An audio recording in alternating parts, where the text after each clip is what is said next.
And now for the humanitarian lens on all of this, we're joined here in the studio by Jean-Nicolas Beuze from the UNHCR here in Brussels. Good morning. Thank you so much for joining us. And of course, as we're reporting there, the war in Iran really flaring up again. What does that mean for your job and for, of course, migration flows and the humanitarian aspect? So every time that bombs are being dropped or drones attacks occurs, we have people who are forced to leave their home, whether it's in Iran, in Ukraine, or in Sudan. So we can expect that some people last night had to flee their home because they were destroyed, but also many others will flee as a preventative measure because they are afraid that they are the next target. What we saw in the case of Iran, specifically earlier this year, is that according to official figure, more than 1 million people were displaced, mainly to rural areas to avoid the urban center, which were targeted, but have no comeback, except that for 150,000 families who have their house destroyed, they will not be able to come back. So that's where the humanitarian, UNHCR and others, have to step in to provide some support with the authorities in the case of Iran. And how are you providing that support when cuts are being, there's many cutbacks to your organisation? We're hearing as well Trump saying that the bombing could get, quote, much worse. Every time we have to make choice. We have to decide, we have to prioritize who we are going to help. Are we going to help the mothers with 3 children or the mother with 7 children?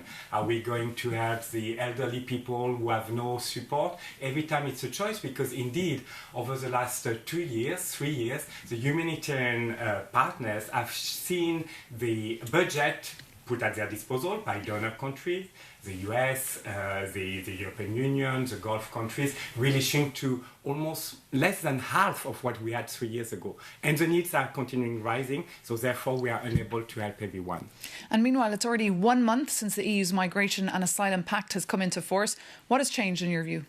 So we will see the test is really the implementation in every of the 27 member states. We will see whether it will make the decision faster, fairer, whether it will make the life of the decision maker easier and less costly for us, the taxpayer, because it will be a more rapid decision, but also whether the principle, the protection principle behind the asylum system in Europe will help. Are we going to continue not detaining people, or people who seek asylum will be systematically detained? Are we going to give them legal aid so they can navigate the asylum procedure, which are quite complex, or are we going to leave them alone, figuring out what needs to be done with appeal, which are very costly for us? So the test now is really in the implementation. And a big focus now, of course, on returns. And we saw technical talks take place recently here between officials from the Commission and the Taliban. What was your view of this encounter? So what we need to remind everyone is that a country may be in different phases. We're speaking about Afghanistan with the Taliban. We're speaking about Syria with a new regime and probably more hope for people to return. And we're speaking about Sudan, where the return is not possible because it's a dire situation with the conflict and famine increasing. What is really important for the European Union is to keep the principle that nobody shall be returned to a possible situation of harm. And the harm can come from different actors, from different situations. So before sending anyone to Afghanistan, Syria, or Sudan, we need to ensure that there's an individual assessment. Will this person be able to regain control over their life without being put at risk? Okay, Jean-Nicolas Beuze, thank you so much for coming into us here and being our guest.